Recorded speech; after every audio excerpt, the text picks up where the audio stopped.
Luther's memory no longer hurt. It stayed with me like a well-healed scar, one that sometimes aches on cold days, but also reminds you that you survived. The story we lived was never told aloud again. It remained hidden in the notebook, in the letters, and within me. It was a painful secret, but also a sacred one, not because there was anything shameful in it, but because it was rooted in real love, a truth we discovered too late. That made it sacred. After all of it, I became a different woman, quieter, more sensitive to the pain of others. I began to listen more carefully, to judge less. I realized that almost everyone carries wounds they don't show, and sometimes all people need to go on is a kind look. I started teaching literacy classes for adults in a makeshift room at the community center. Among notebooks and crayons, I found a new sense of purpose, teaching people to write their names, read recipes, notes, letters from children far away. It was, even through pain, a way to give back a part of what life had given me. One day, during one of these classes, a woman asked me, "Gladiolus, why didn't you ever remarry?" I smiled gently. I looked out of the window and replied, "Because I loved enough for 3 lifetimes." She laughed, not fully understanding the depth of my answer, and I left it at that. Abelia. My mother aged a lot in her final years. The guilt she carried followed her to the end of her life, but in the last months we shared, we rediscovered a different kind of love, a mature love, aware of its mistakes, but full of forgiveness. She passed away peacefully with my hand holding hers. At her funeral, many praised her strength and devotion to her family, but I quietly knew the deeper layers of this woman, her failures and triumphs alike, and despite everything, I buried her knowing that she too had done the best she could with the tools she had. A few years later, I received one final letter from Luther. According to Magdalena, he had become a gray-haired man and still lived a simple life. In his letter, he wrote that he was doing well, had met other good people, and had become the godfather of 2 children in the village. Relief. I think I finally understood what peace meant. Not forgetting the past or pretending it didn't happen, but accepting it, looking at it with compassion, loving what once shaped you, even if it never becomes part of your routine again. You were my love, and you will always be my greatest truth. I read those words with tears in my eyes, but without pain. Only the certainty that our chapter had ended, with honor. We had turned a personal tragedy into a story of rebuilding, a story of impossible but pure love, the story of 2 siblings who lived without knowing love and chose to carry on with full hearts, even in the face of the harshest truth. Maybe not everyone will understand this story, but it was mine. It was theirs, and it left behind an invisible legacy of empathy, kindness, and courage. And so, even though we were apart, we both went on, like 2 rivers born from the same spring, flowing side by side for a while, and then each going its own way, different but still made of the same water.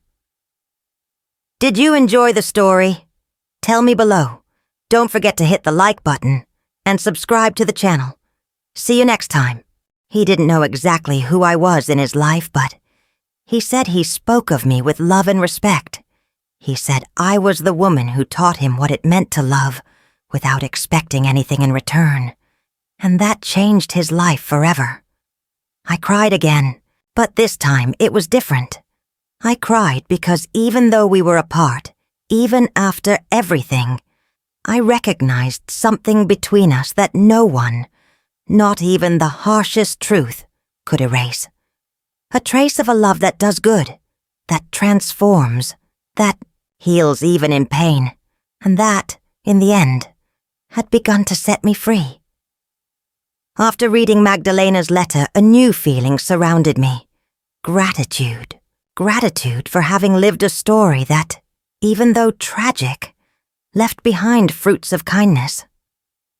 It felt as if the love Luther and I once shared had spread quietly, taken root in other people, in other lives. Where once there had only been emptiness, I began to see meaning. I finally decided to finish the notebook where our story began. Even if only symbolically, I needed an ending. I wrote calmly, without rushing, like someone patiently harvesting what they had sown. I remembered every moment, every turn, every tear, but also every smile, every quiet morning, every silent glance that spoke more than a word. When I finished, I closed the notebook and wrote on the cover, "Never forget, but never live it again."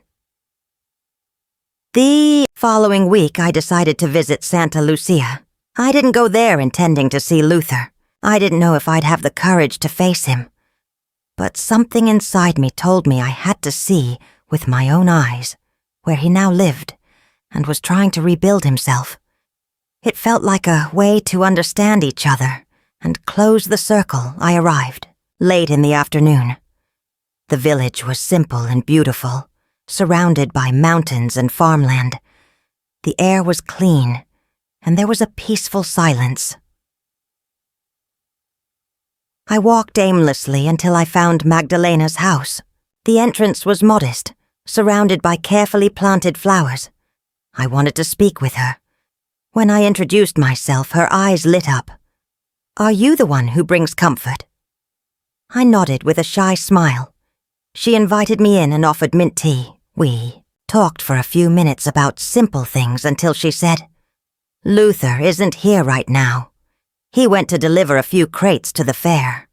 But he talks about you often, always with respect and gratitude." "I didn't come to see him," I said. "I just wanted to get a sense of this place." She smiled and nodded.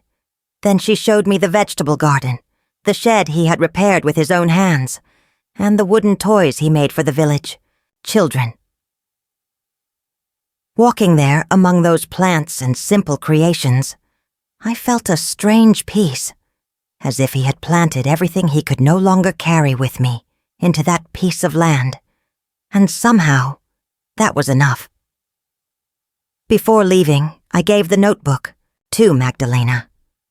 "If one day you want to, you can give this to him as a gift. If not, that's okay too. This is just my way of saying it was all worth it." I returned home with a lighter heart. For the first time in a long while, I slept through the night. No waking in the middle of the night, no nightmares, no tightness in my chest, just the quiet of acceptance. A few weeks later, I received a plain envelope. Inside was a single handwritten page. Comfort. I read every word. I cried. I smiled. And I saw myself in every line. Thank you for not erasing our story, for not hiding what we lived, for showing me that even impossible love can bear beautiful fruit. I'm still here planting things, caring for people. And I know you're out there too, in your own way, healing the world around you. We can't change what happened, but we can honor what was right, with love from your brother in spirit, Luther. I kept the letter next to the first one, 2 records of a love that began without knowing who we were, and that ultimately showed us just that despite everything, we were 2 people who truly loved each other, and that was already enough. As the years passed, I learned to live with memories that no longer carried weight. I started to understand that his silence was, in his own way, a form of self-protection. Yes, it was the wrong choice, but it wasn't malicious. One night he said something to me that I will never forget. "I hid a truth from you because I was afraid it would hurt you, but hiding it caused even more pain. Never underestimate the power of truth. It brings relief. It hurts, but it also sets you free." That sentence echoed in me for days. Yes, the truth had hurt me, had broken me. But now, it was allowing me to start over. Not with Luther by my side as before, but with a soul that was less blind, less deceived. And that, as painful as it was a beginning. The months passed, just like all other months that don't wait for permission to move forward, and slowly, the pain turned into a gentle longing. A longing that didn't burn anymore, but still occasionally tightened my chest. I learned to live with Luther's silence, with his physical absence. But he remained constantly present in my memories. Everything in the village we had lived in looked the same. But I was no longer the same. I had become more introspective. I spoke less, observed more. I started helping some elderly neighbors by bringing them cakes and listening to their stories. Every day I walked down the dirt road that led to an open area where I could quietly watch the sunset. It became my new refuge. On one of those walks, I encountered something that deeply moved me. A young woman was sitting under the shade of a eucalyptus tree with a baby in her arms, her gaze lost on the horizon. I carefully approached her and asked if she needed anything. She smiled shyly and said, "I'm just tired of life." I sat beside her. I handed her a piece of bread I was carrying in my bag. She accepted it, and we sat there, two strangers sharing the silence. When she started speaking again, she told me she'd been abandoned by the father of her child, judged by her entire family, ashamed, afraid, and sometimes thought about giving up on everything. I gently held her hand and simply said, "Don't give up. Even if the world turns its back on you, you'll find strength in places you never expected, sometimes in the most unexpected places." She cried, and I cried too.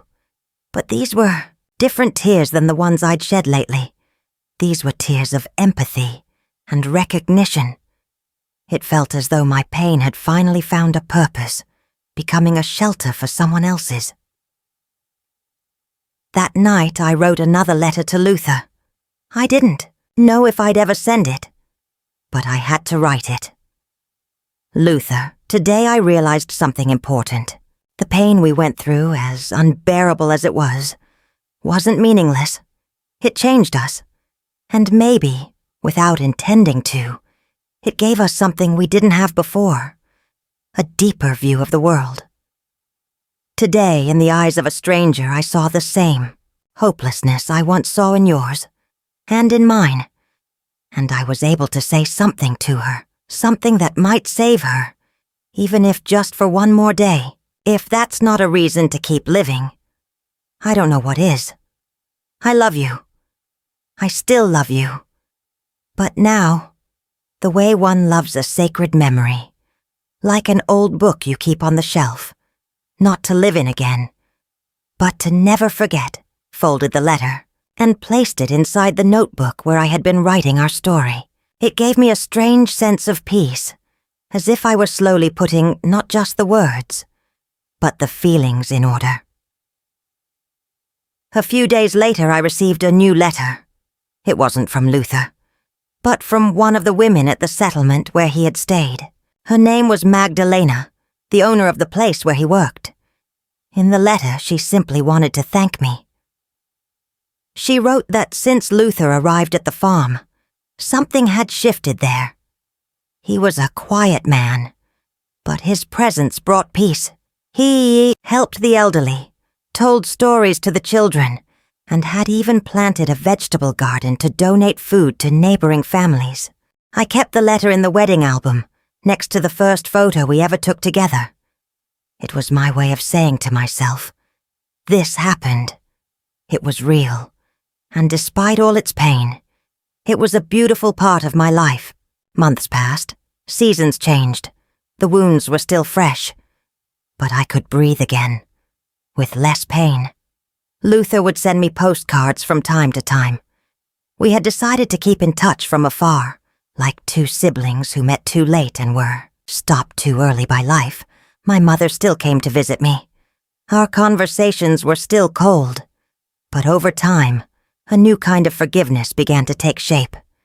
It wasn't easy, and it never would be. But I started to understand that she too was a victim of time, fear, shame, and above all, her own ignorance of the consequences of what she had hidden. One day she said to me, "If I could go back, I'd tell you everything. I just didn't know how, and now I see you're paying the price for my cowardice." For the first time, I hugged my mother without anger, because deep down, we can only move forward when we stop looking for someone to blame and begin to accept that life isn't always fair. Life began to take on a different rhythm. Even though I felt like someone who had survived emotional wreckage, I realized I had to learn how to live all over again. Small gestures started to feel meaningful again. Watering the flowers in the morning, making coffee in silence, smelling the wet soil after rain. These little details had become my salvation. The void Luther left behind was enormous. But it wasn't born of anger or disappointment. It was the kind of emptiness that comes from longing, from something too beautiful to forget. I started to accept that some loves are not meant to continue, but that doesn't mean they should be erased. They just change form. They become memories. They become stories. That's exactly why I decided to write. I picked up an old notebook, sat on the porch, and started telling our story in detail, truly uncensored. Not to publish, not to show anyone, but simply as a way to not let this part of my life fade away. As I wrote, I relived the scenes with absurd clarity. I remembered Luther planting flowers in the backyard, smiling as he spoke about the secrets of the soil. I remembered the time we took a short trip to visit a neighboring town, just the two of us. We slept in a simple inn where the sheets smelled like bar soap, and we laughed like children because the bed squeaked so much. All of it was real. All of it happened. Even now, knowing what I know, I couldn't erase those memories with hatred. And I began to understand that life, no matter how hard, no matter how tragic, allows us to play what is real. One afternoon I received another letter from Luther. This time he was living in another city, farther away, in a town called Santa Lucia. He had found a job as a gardener on a farm. He said the owners loved people, were quiet and trustworthy. Of course, he was born that way too. The letter said, "Peace. The mornings here are cold, and the sky looks clearer. Sometimes I close my eyes and remember the smell of your kitchen, the warm bread, the sound of the radio playing old boleros. I don't want you to think I'm bad. On the contrary, every day I try to rebuild myself. There's a girl here who reminds me of your younger self, stubborn and sensitive.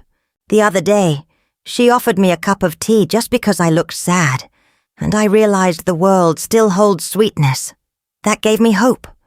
I hope you too find new reasons to smile, even if they're small, even if I'm alone."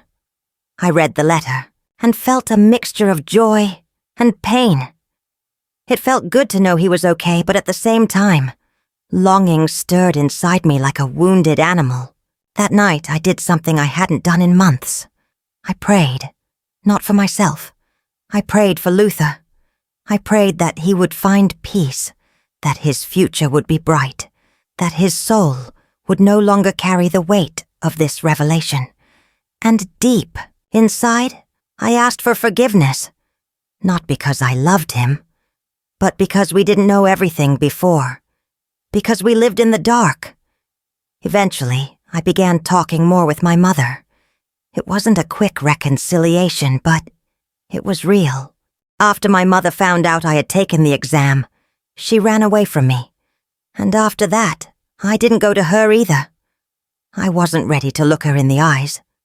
But one day, she came to my door. Abelia had aged, much more than the last time.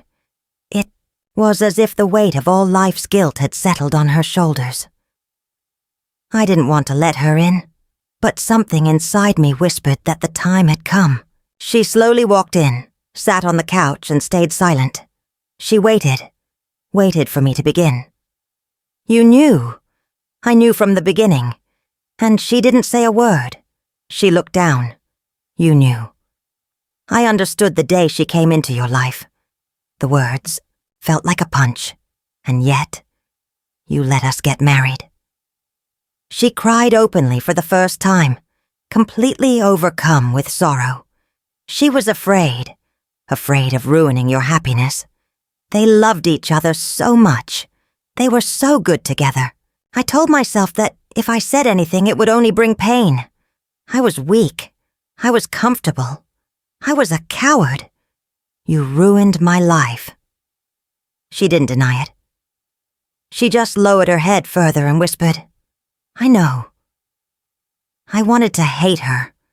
I wanted to scream, to pour all my rage onto her. But in front of that fragile figure, all I felt was exhaustion. A fatigue born from decades of silence, buried secrets, and truths that were never meant to be hidden. In that moment, I realized this story wasn't just mine. It was hers too. It was Luther's story as well. An entire generation learned to hide, to stay silent, to play a role.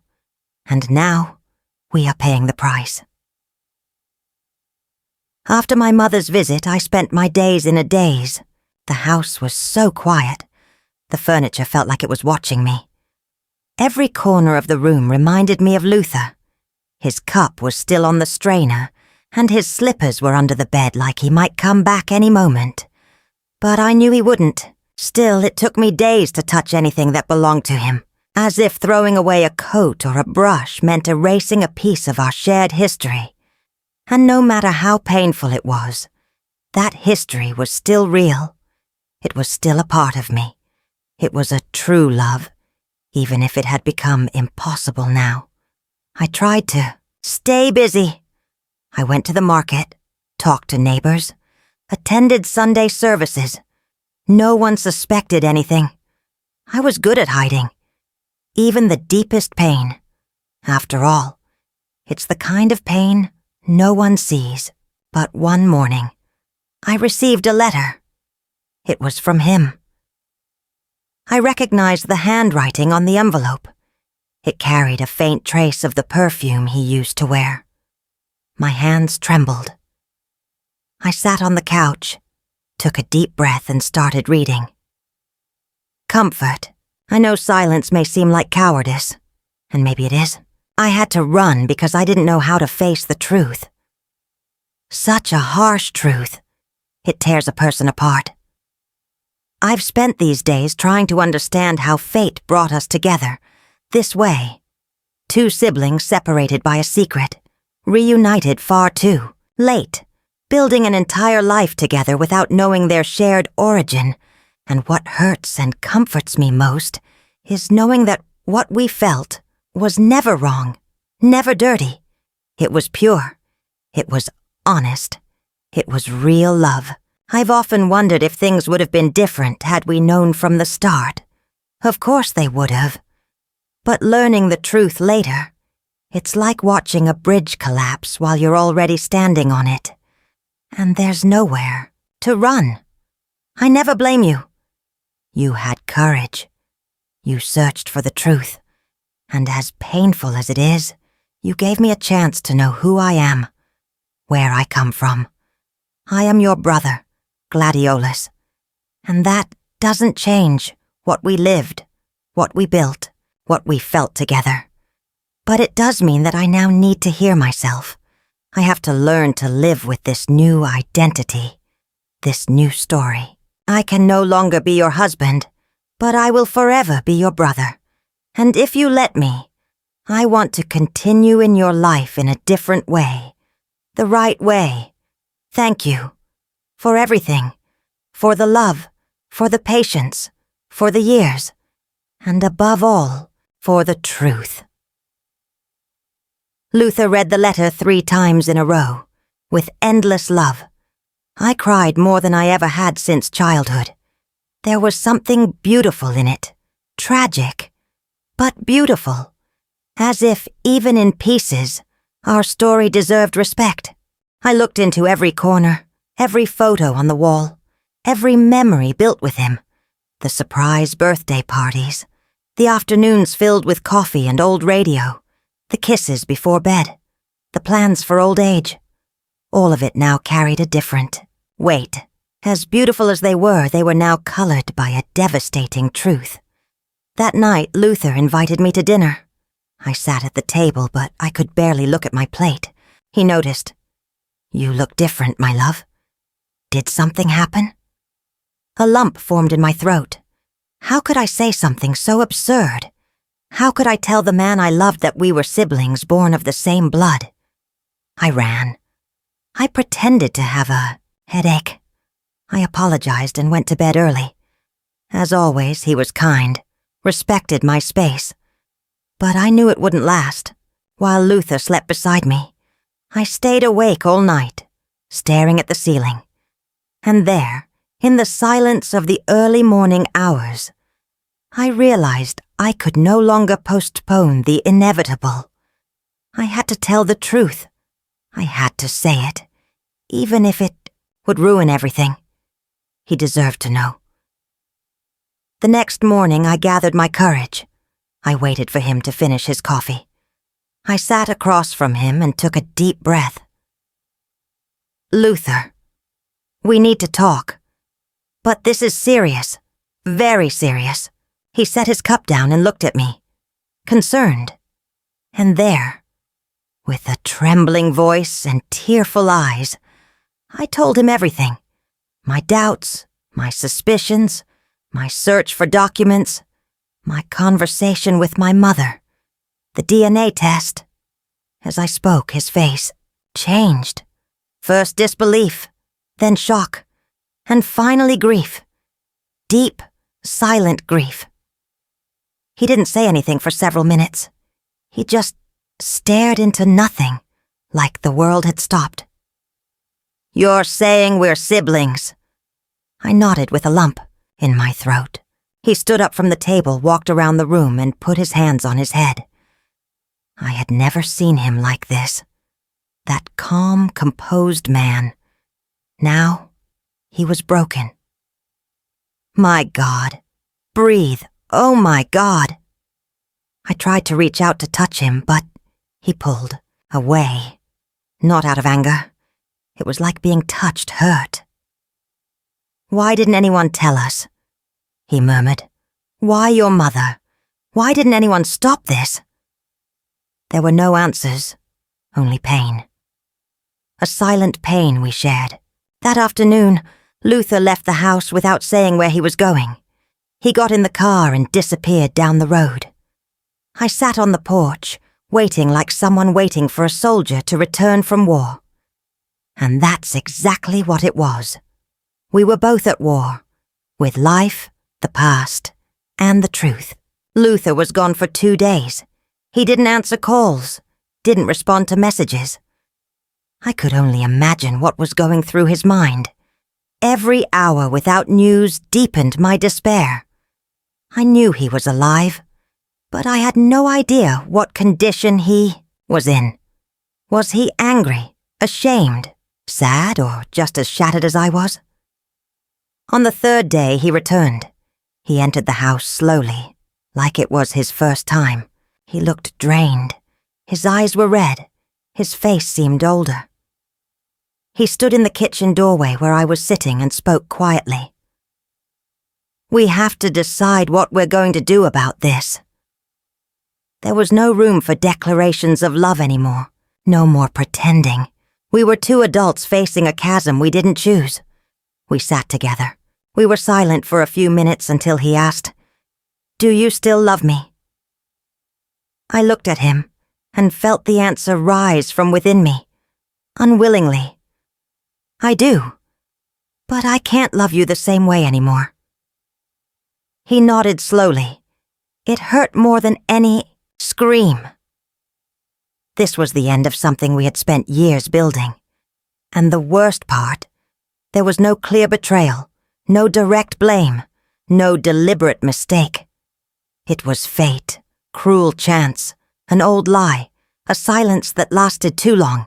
He said he never suspected anything. He always found it strange not having a clear past, but didn't want to open old wounds. Life was good. You treated me well. I didn't want to ask questions anymore. I just wanted peace. So did I, Luther. But how do we go on now? The answer didn't come as expected. He simply took his suitcase and began gathering a few clothes. There was no fight between us, no resentment. Just pain. Raw pain. Buried between two people who loved each other in a way the world could never understand. A love that was now impossible. Before leaving, he looked at me for a long time. He reached out to me, touched my face and said, "I won't stop loving you." No, never. But this can't go on. We were deceived. We lived something pure, but it was built on a lie, and now we have to let it go. He walked out the door with his suitcase. I stood there. I didn't even have the strength to cry. The next few days felt like crossing an emotional desert.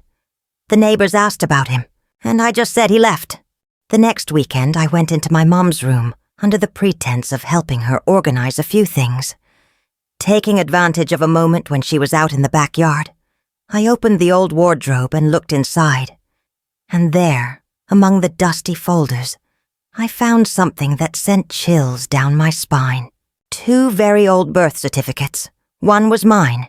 The other had the name erased, but the birth date was the same. The only difference was 4 months. I went home in shock. I sat on the couch, closed my eyes and took a deep breath. The pieces fit, together. But I didn't want the puzzle to make sense, because if it did, I would lose everything. The following days were the longest of my life. What once was just a whisper of doubt now screamed inside me. Every move Luther made, every word he said, echoed strangely. It was like my heart no longer knew what to believe. What once gave me comfort now only brought agony. I started to recall old conversations, long-forgotten moments that had seemed insignificant until then. One of them came back to me powerfully. Years ago, I had once heard my mom crying alone in her room. I was little and didn't understand why back then. But between sobs, she kept repeating, "You can't pretend he never existed." I had thought she was talking about a distant relative. Now those words carried new weight. I started digging, deeper. I could no longer ignore it. Luther had a past full of blanks. All I knew was that he'd been raised as a baby by distant relatives, who took him in. He never questioned it, or at least never asked me to. He said his adoptive parents had already passed away, and that there were very few records from that time. Out of love, I hadn't asked much, but now I needed answers. So I decided to visit Reagan, a distant great-aunt who lived in a nearby town. She was one of the few people still alive who knew more about the old days than anyone else. I told her I wanted to learn more about my father and pretended to be curious about our family tree. We sat on the porch, and after some small talk, she said something that froze my blood. "I remember your mom went through a rough time. She disappeared for a few months. No one knew where she was. When she came back, she didn't say much. I remember how she seemed weaker and more sorrowful afterward. You were born not long after that." I swallowed hard. Did she have any children before me? Reagan looked at me like she was remembering an old secret. There were always whispers, but nothing was ever confirmed. They said she had a baby, but the father was married or something like that. She gave the baby to a family in another region. It was something she never talked about much. I just know it was very painful for her. Things were different back then. You know, An unmarried woman having a child. It was a big shame. My heart was racing. I could no longer escape the truth. Everything pointed to one single possibility. Luther was my mom's hidden son, the baby she gave to another family, my brother. But still, a part of me resisted. I couldn't believe it without solid proof. It could all just be a coincidence. My mind could be playing tricks on me, connecting the wrong dots. So I made one final, painful but necessary decision. I would get a DNA test, without Luther knowing. I needed the truth and I had to be ready for it. The next day, while he was working in the garden, I quietly took a strand of hair from his comb in the bathroom. I placed it carefully in a bag, with my own sample. That afternoon, I went to the nearest lab. My hands were trembling. My stomach ached, but I knew there was no turning back. Waiting for the results for days was agonizing. I wandered around the house like a ghost, pretending everything was normal while I was falling apart inside. Luther noticed the change in me. He tried to hug me, tried to talk to me, but I, full of fear, guilt, and horror, withdrew from him. When the envelope finally arrived, I was shaking so badly I could barely hold it. I sat on the bed, took a deep breath, and opened it. I read each word slowly, as if reading a death sentence. Genetic compatibility, 98%. In that moment, my world collapsed. I sat there alone for hours. The paper trembled in my hands, but my heart trembled even more. It felt like the ground had been ripped from beneath my feet. Luther, my husband, the man I had shared over 15 years of my life with, was my brother. I didn't cry right away. The shock was so overwhelming that even my tears hid from me. I just stared at the test results, as if the power of denial could rewrite the words. But they were there. Cold, technical, brutal, undeniable. I got up and walked around the house like I was in a dream. It all started with harmless jokes. People said Luther and I looked like siblings. You two could be from the same family, they'd say. I laughed. I thought it was funny. I never paid attention. After all, who hasn't heard that couples start to look alike over time? But the more they repeated it, the more it began to bother me.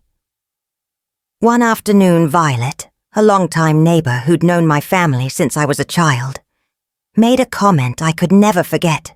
Laughing, she said, "Gladiolas, they look so much alike. They could have come from the same womb."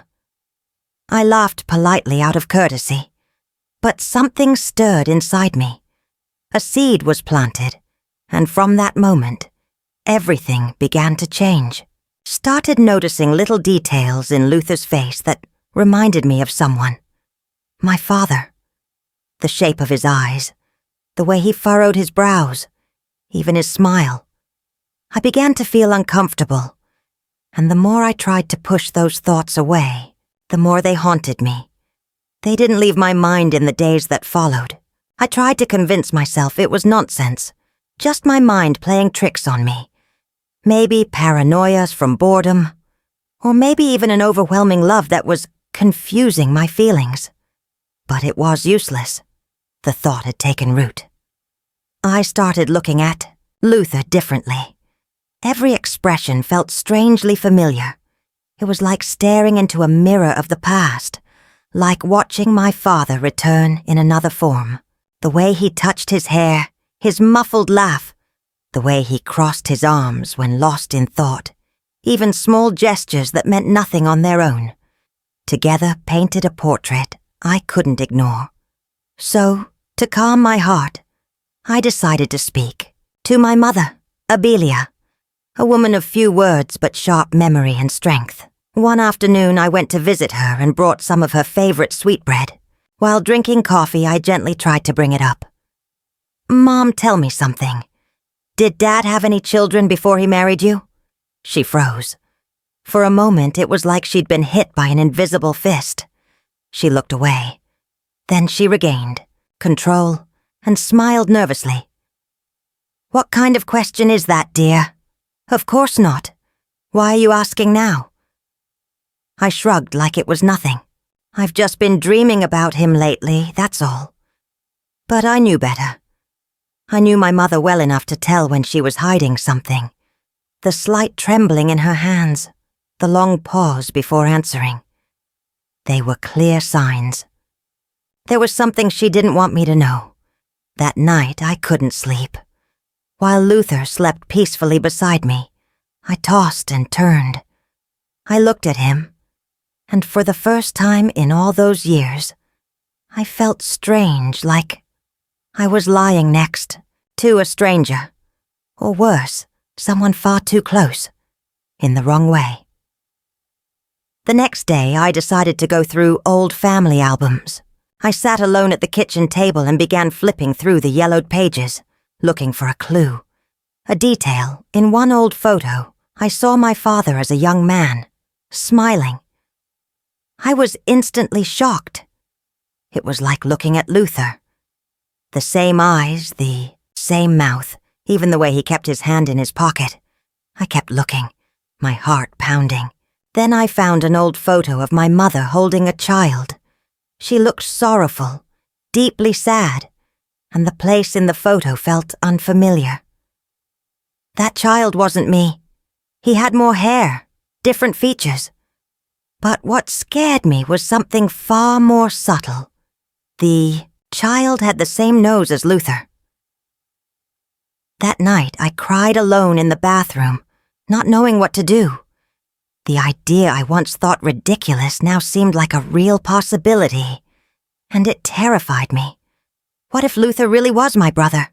What if my mother had kept this from me all these years? I couldn't accept something like that without being certain. It was too painful. But I had to know the truth, because if it was what I feared, then my entire life had been a lie. That's when I made a hard decision. I needed to look into old records, something that could tell me where Luther came from, where he was born, who his blood relatives were.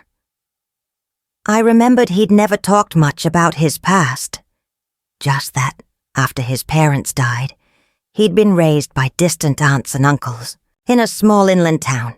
Have you ever felt like you were living inside a dream so peaceful it could never be real? Like life was finally giving you a gift after all the struggles. That's exactly how I felt with Luther. My name is Gladiolus, and I'm 69 years old. Until recently, I lived a quiet and simple life, the kind of life many people can only dream of when they think of growing old. Luther was my husband, a man of few words but deep gestures, gentle, quiet, and tender.